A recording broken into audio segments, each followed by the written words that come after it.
My name is Erica Howard. I am the Associate Director of the Gold Coast International Film Festival. It is such an honor to have you with us today. In addition to the festival, we also do a year-round film series. And this summer, we had screened a film called A Brilliant Young Mind about a young teenager who had Asperger's. And from that screening, we were very fortunate to cross paths with two wonderful speakers who are with us today. And that also led us to program this particular film. For the festival, we don't just screen films that are purely for entertainment. We want to be able to present the North Shore with media and content that's meaningful, that will have an impact within the community. And we want this screening and this time here to be your time, that you have an opportunity to participate in this discussion and to take it further by sharing what you've seen and we'll discuss here with others, and the importance and the beauty of relationships that are taking place with high-functioning autism and Asperger syndrome, people who have that. We saw these beautiful stories with Lenny and Lindsey and David and Stephen, and so we're going to take time now to discuss their lives and even some people that you may know. I'd like to introduce our speakers. First, we have Pat Schissel, who is the Executive Director of the Asperger Syndrome and High Functioning Autism Association.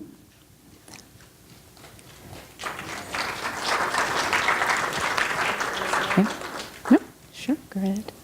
And we also have with us Kate Palmer, who is the Executive Director of GRASP, which is the Global and Regional Asperger Syndrome Partnership. Kate?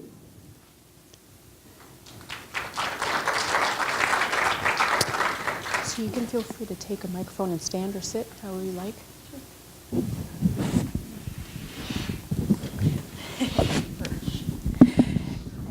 So I'd like to begin with Pat and Kate sharing their initial impressions of the film, and then we're going to open it up to you. And I'm going to have this microphone, so if any of you have a question, I'll assist you, okay?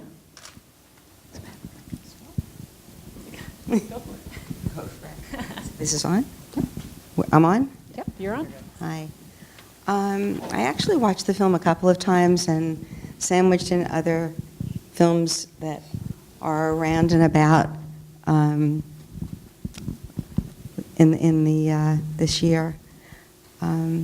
It's, you know, there's a line in there attributed to Stephen Shore, who's an individual on the spectrum, and I'm not sure who actually said it, but you know, if you've met one individual on the autism spectrum, you've met one individual on the autism spectrum, and on the spectrum, if it's on the lower end or on the higher end, there's such a spectrum, as you see in this movie, and given proper development and interventions, there's such growth, and I think that's more of what you see.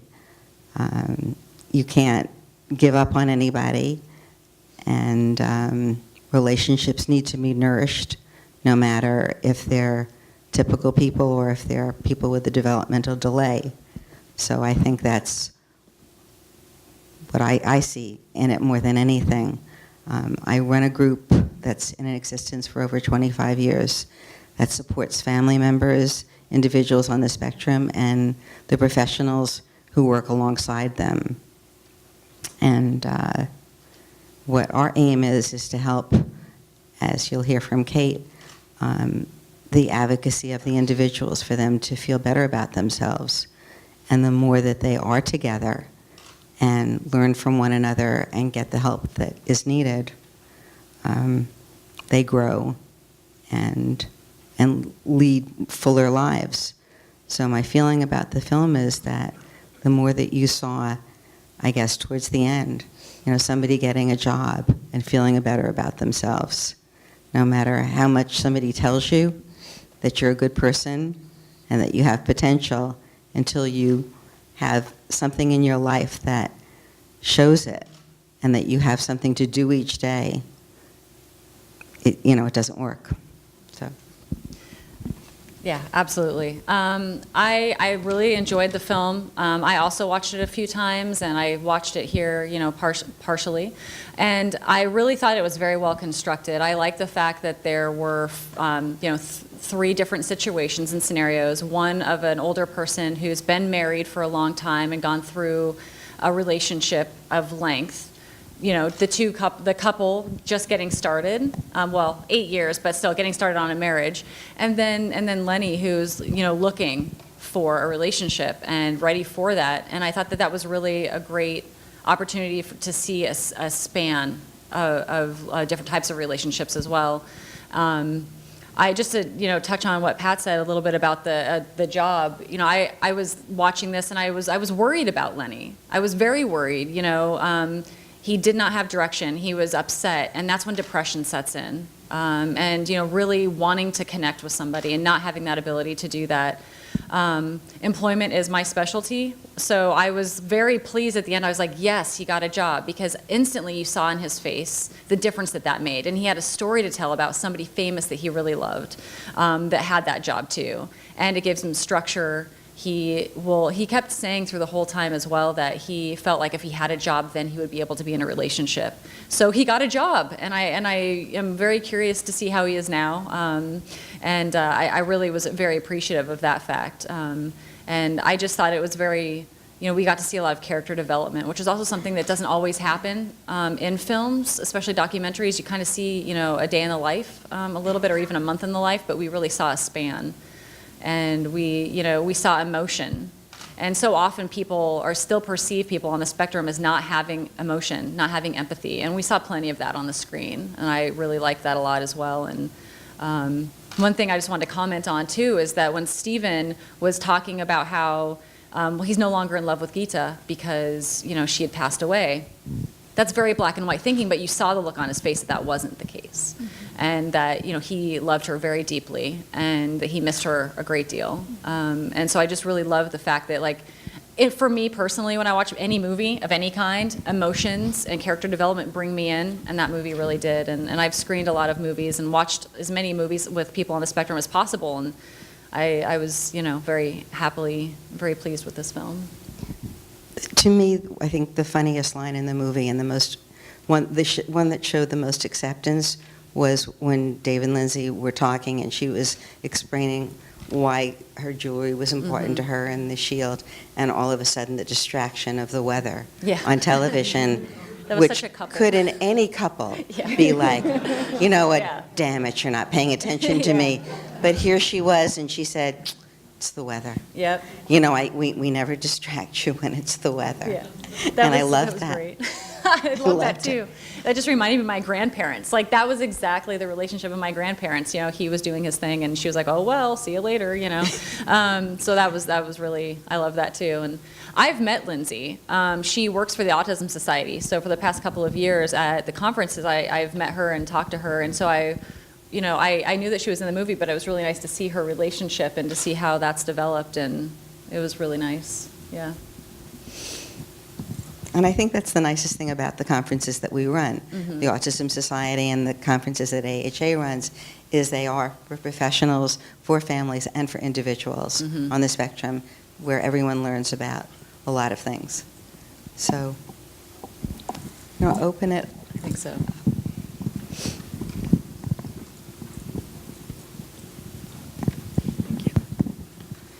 In trying to find employment for people, do you find that you have to go to the top of a company and convince them, and then also go down to the person who's going to interact with them day by day? How difficult is it to get these jobs? It really depends. It's a very deep question. I could talk about that for hours, but I think it really depends on the person, what their skills are, what their interests are. I always encourage people on the spectrum to do what their special interest is as their job, because it makes it so much better to get up in the morning if you actually have passion about what you're doing during that day. But at the same time, you also need to start somewhere and need to have job skills in some way. So starting out working at a grocery store like Lenny did, or working somewhere where you can understand how to work with other people, even how to take direction, how to listen to a boss that may not always be right, and we've all been in that situation, I'm sure. So I think that, you know, it's a process that starting early is always the best, but starting at any point is better than nothing. But I would say, for me, like, I talk to people on the spectrum about what they need to do and how they can help themselves, but there are other organizations that we partner with that also work with the corporations and the companies on what they need to do as well. And I think it's happening simultaneously.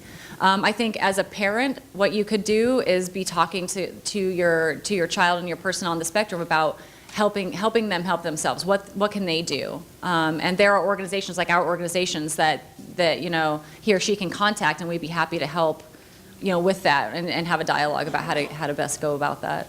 And stepping back further, what needs to happen very, very early on is kids need to have chores. Mm-hmm. They need to be putting their laundry away. They Yeah. need to be helping in the kitchen. They need to be doing things that kids, even who are not on the spectrum, should be doing, so that they have a work ethic. Absolutely.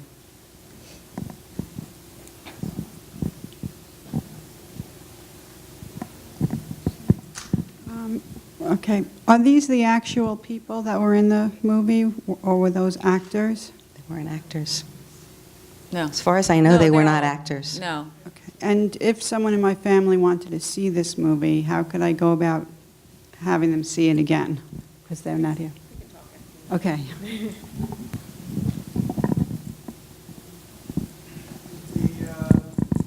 Wait for a mic. The couple who were engaged, the fellow, did he have Asperger's? I'm not sure what his diagnosis was. I don't think that they said, but I would imagine that it was, yes.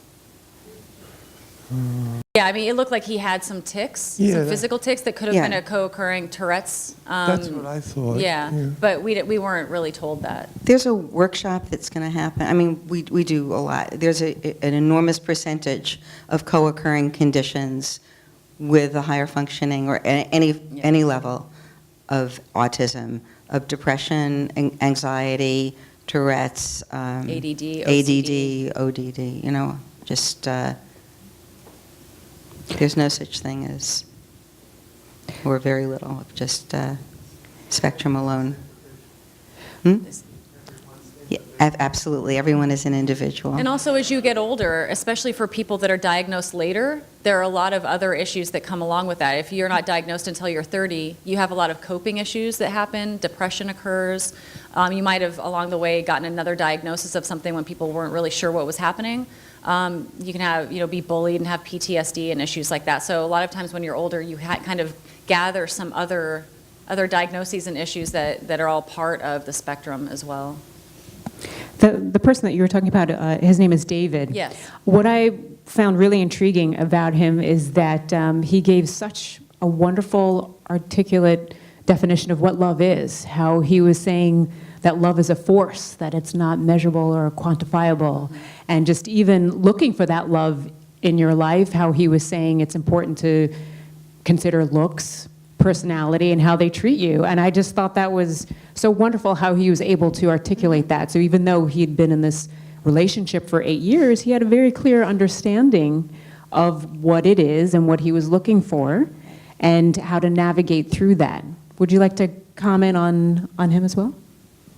Yeah, I thought that was very interesting. To me, it was very black and white. It was very much a formula. Like, you have 25%, you have 50%, because it's like 2T or whatever that was, Right. Which I get math. I was like, okay, I get that. But isn't it true that all of us have a definition for ourselves of what love really is? And for him, that's how he was making sense of his world and how he made sense of what that was. And the truth is that we might not have, 1 + 2 = love or anything like this, but it might be a little more abstract than that, but we have looks, we have other things that we're looking for. And I think that for me, I'm glad you brought it up, because for me, all of the people that we saw, they had their definition of what love was for them and what they were looking for. So his was just very specific and as a formula. So Well, he's a scientist. yeah, exactly. So he looked at it that way, but looks didn't matter as long as they had other qualities for him. So that went, out treatment. the window. And, other things mattered for other people, right? Yes, clearly, Dave was a very analytical, had a very analytical mind. But I have to differ with you.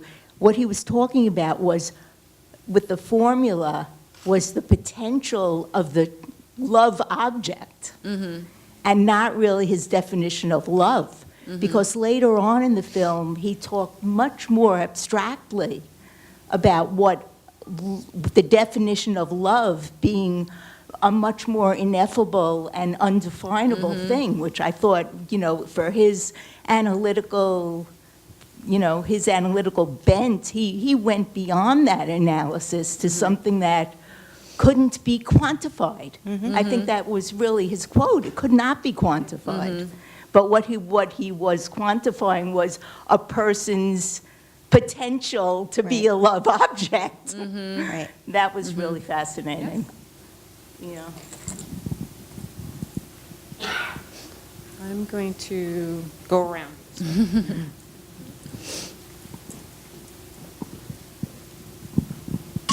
Sorry, can you show me your hands again? I have a grandson who's on the spectrum, and my observation of this area is that it's very sophisticated. The integration into the school system is fantastic. Everybody is as helpful as they possibly can be. But as he's hitting adolescence, we seem to be riding into stormier weather. Well, maybe it's just less easy to understand because it's taking place in a different kind of personality. But it's the loneliness that is distressing me. And I'm wondering, they all ended up with someone who seemed to be somewhat in the same position, different personalities, but in the same position in terms of self-image, difficulty in communicating with other people interpersonally. Are there any groups in the area where there is an opportunity for social contact? Well, that's the most important thing, is the social contact. When we're very little, the first thing we do when something happens to us that's good or bad or whatever is we talk to a friend. If you don't have somebody to talk to, you become more and more isolated. There are groups in the area. There is, in Melville, there's Aspire, and there are people here right now who are using this as an opportunity, as a movie trip for the weekend. In the city, there is Spectrum Services, which we have an office at. AHA will refer you to all kinds of things. And I have a card. GRASP is all over the country and has groups. That's just, the tip of it. That's referrals for all kinds of social things and different kinds of referrals professionally. But the isolation is the thing to avoid. And peer groups of any kind are incredibly important and valid for all of us. Whether it be sports, it's social groups, social outings, anything. So I think that there's always something to be said for when you get a group of people and you start talking about things and everybody understands where you're coming from. And it's the same thing for all of us being in different groups that we're in, and also for people on the spectrum to. I say this all the time. Anytime we are running groups, and somebody says something and everybody in the room nods their head because they understand. Right. There's nothing that is like that. So I think that it would be incredibly valid for your grandson to be a part of one of the groups, and we'd be happy to help you with that. And the adult groups that we run often are involved with meetups of interest levels that they have. If it's meetups have tons and tons of meetups, and if it's photography club or if it's hiking or whatever, if they are involved in something that they're interested in, then it doesn't matter what your levels are. You're talking about your interest, right. And then you get involved in things. Hi. I just wanted to respond to your question about your grandson. I'm here from the Compass Project. We're based in Plainview, and we serve young adults all over Nassau, Suffolk, Queens, and we run a wonderful socialization program.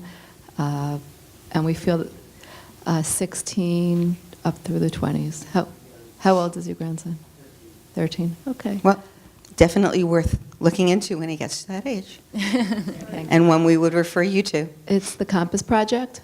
It's part of JCCA, and it's a wonderful, wonderful program.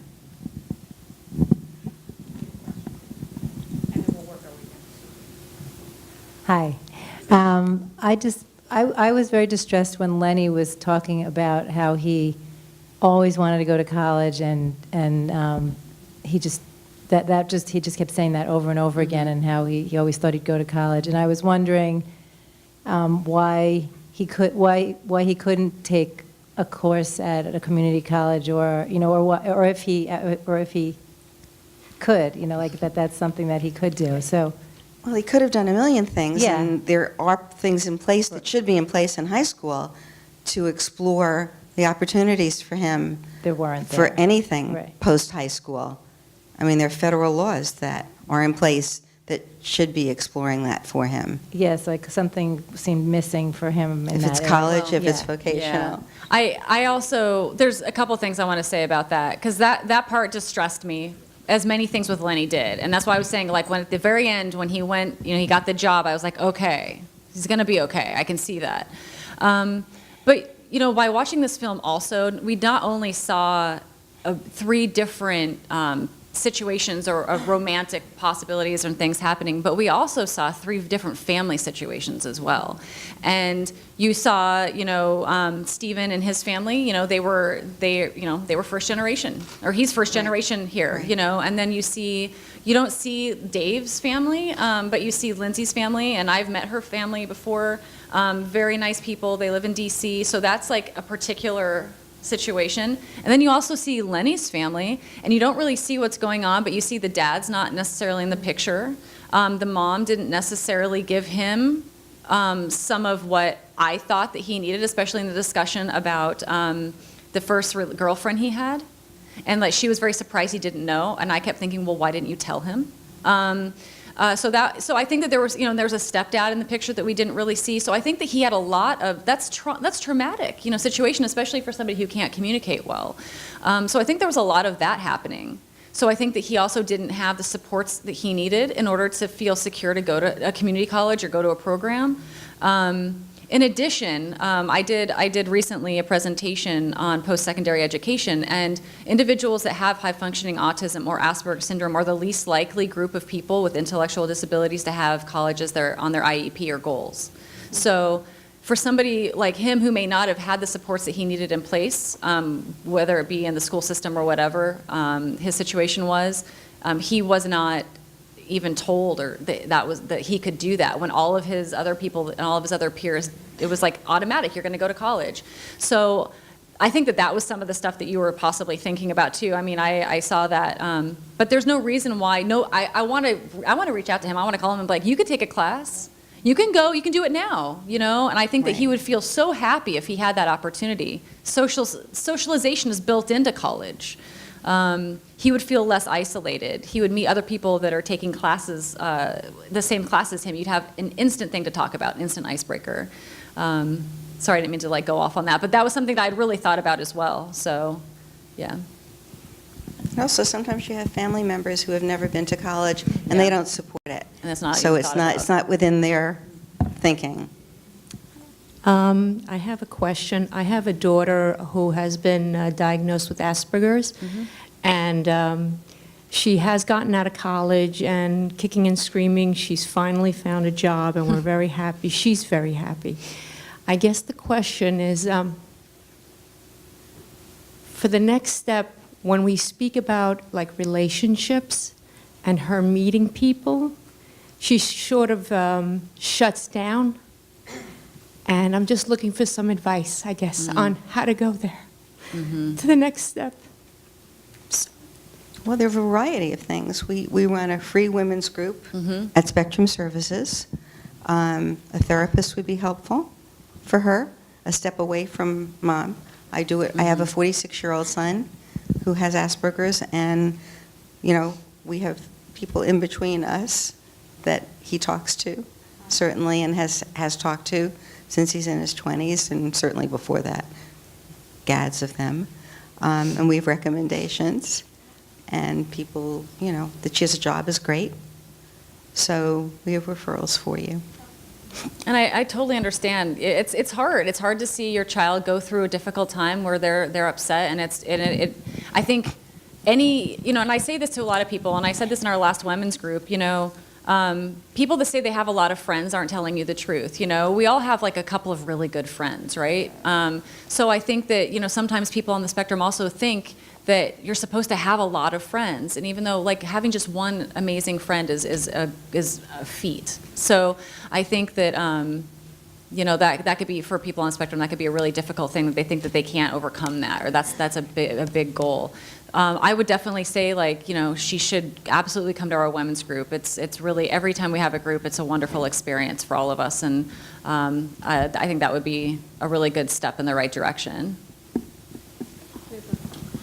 I'm asking this question with Lenny in mind, but asking in general terms. People on the spectrum, how rigid are they when they get a thought? Meaning, can Lenny ever date someone who he thinks is higher than him? Yeah. The goal is that Lenny feels better about himself. That's right. That's the goal. And the rigidity, you hope will, there are ways that it will be less, he will become less rigid. I think that the rigidity happens because the world is inconsistent. We can't. It's unpredictable. So you you become rigid in your thought, and you repeat things over and over because it's predictable. So I think the more that he becomes, like Pat said, more happy with his own life, and he becomes better about feeling about himself, then some of those things will relax, I think. So. But it's hard to watch, and his emotional reaction to that, it's so difficult. But I saw the look on his face when he had the job, and I just tell you, it changes everything. You have an identity, you have a purpose, you get up in the morning, you have a structure. I think that it's going to make him feel a lot better about himself.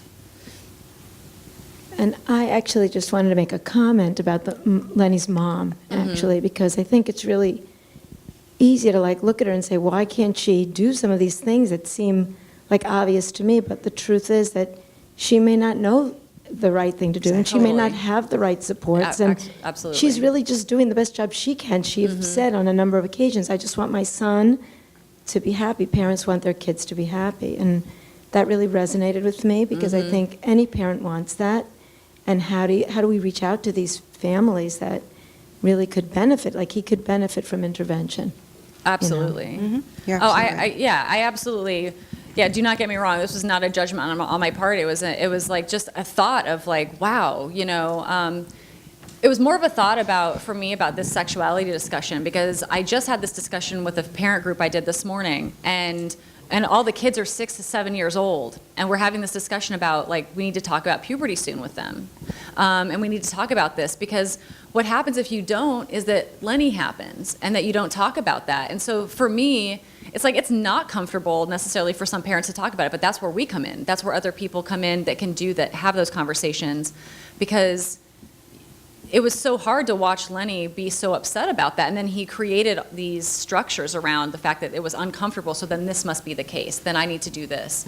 And then his mom didn't know what to do and didn't know how to address that. So I think that, for us, being part of our organizations is we just try to help families as much as possible and give as much information as possible so that we can help people like Lenny's mother. One of the interesting things about Lenny's mother is she kept saying he should accept who he is, but it was never really dug into what she meant by that, because there's a difference between seeing what you can't do, what he can't do, is what he can do. And if you're focused on what he can't do, then even if she doesn't know what the options are, she's just focused on, he has this, and that's the problem. And you should just accept that you're in this box. And it's a problem, because you could see he didn't feel a purpose, he didn't know who he was, he didn't feel structure. Well, she was limited in the options that she saw for herself, for him. It's true. One thing about her, though, is that she kept saying, you're totally awesome. Right. You're awesome. I love you so much. You're the best. You can accept that. Everybody loves you. And that's wonderful, and I'm so glad that she said that. But at the same time, if somebody feels sad about themselves and not happy with their position, it's not getting in there. So. No, it's just your mother saying it. Yeah, exactly. Oblivious about the wider world, and you could see Oh, we got one back here first. Yeah. A patient person back there. Thank you. Hi, Pat and Kate. Hi, Shannon. As a psychologist and seeing this for the first time, I really feel strongly Lenny represents, to me, professionally, sort of what happens and what can potentially, unfortunately, happen, and often does happen, when services aren't in place. Kate, as you spoke about with regards to mental health, self-esteem, understanding relationships, et cetera. And I was wondering if the two of you could speak a little bit to sort of placing adult services and adulthood just within the context of the field of ASD in general, in terms of how much more it's come on the radar compared to autism in the preschool period and elementary, and just kind of where we're at right now with regards to addressing the needs of adults and young adults. You want me to go? Go. That's a very large question, Shanna. Thank you. Shanna knew that. I think that it really varies for me with who I'm working with, depending on when they got diagnosed, the supports that they did have in place.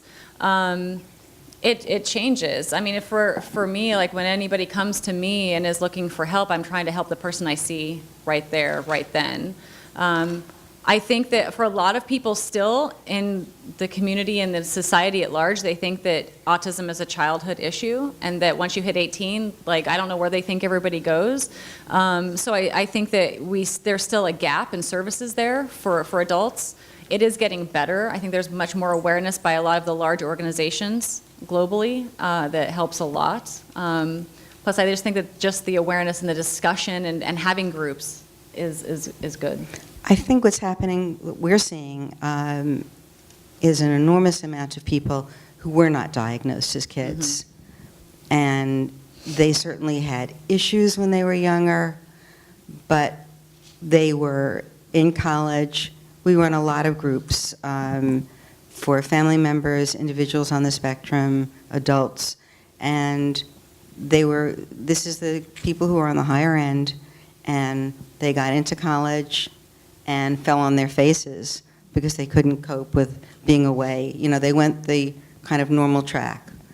They weren't diagnosed with anything, went away to college, and then were expected to be cured of whatever oddities or the lack of organization that they had from home, the lack of structure that they had from a high school situation to a college situation. So we get them when they've sort of fallen after freshman or sophomore year, and they're at home in their rooms, depressed or sometimes hospitalized.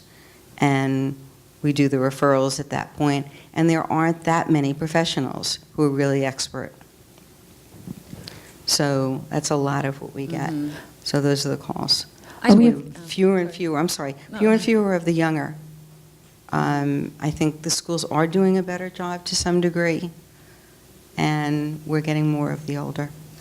I think one thing, too, is that people are starting to recognize that we have a lot of people on the spectrum that are coming up to the age of college. We're hitting a big wave of college age, that transition age, 16 to 23. We need more services available for post-secondary education, for employment, for just like lifespan. We need that. So I think that a lot of organizations are recognizing that that's what is needing to happen. So there's being more of a push for that. So I think that for me, I'm seeing a big push, and it's getting better in that sense. So I think that we just have to stick with it.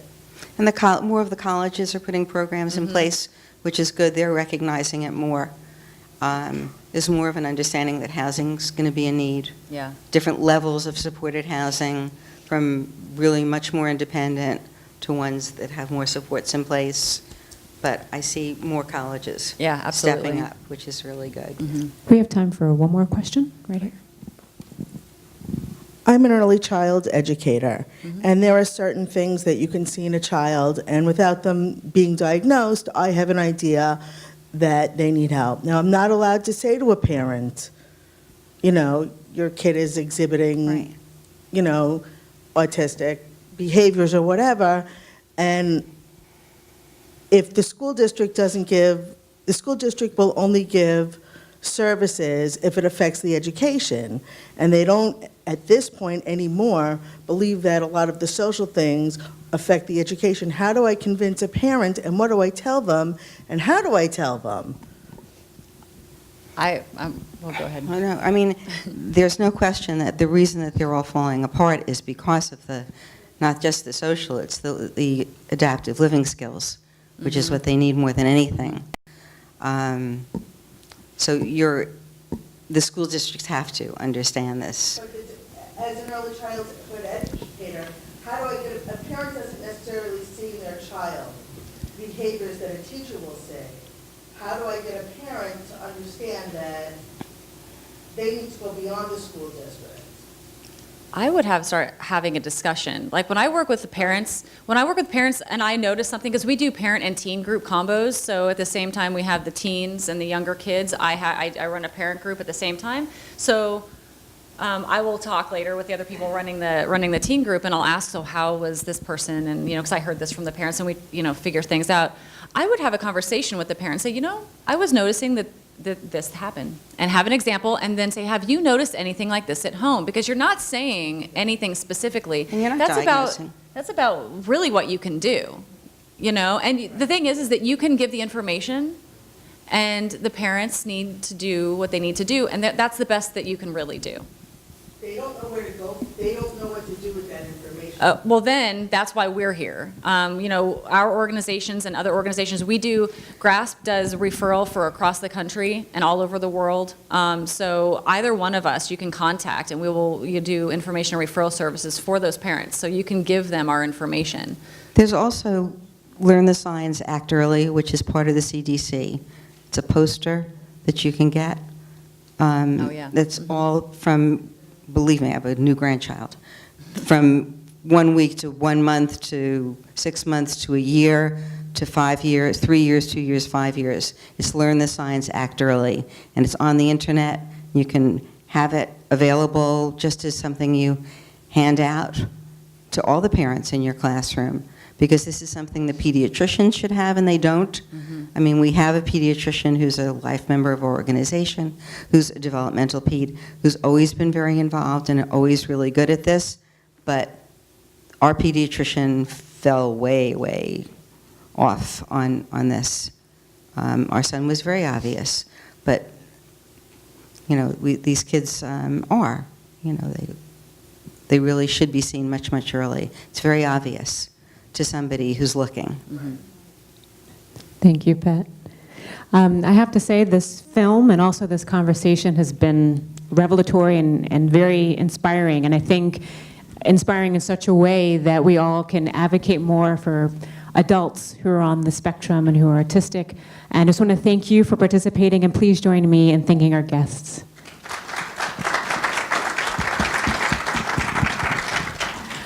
They'll be going into the lobby just for a few more minutes if you'd like to continue some conversation out there as well. Thank you so much.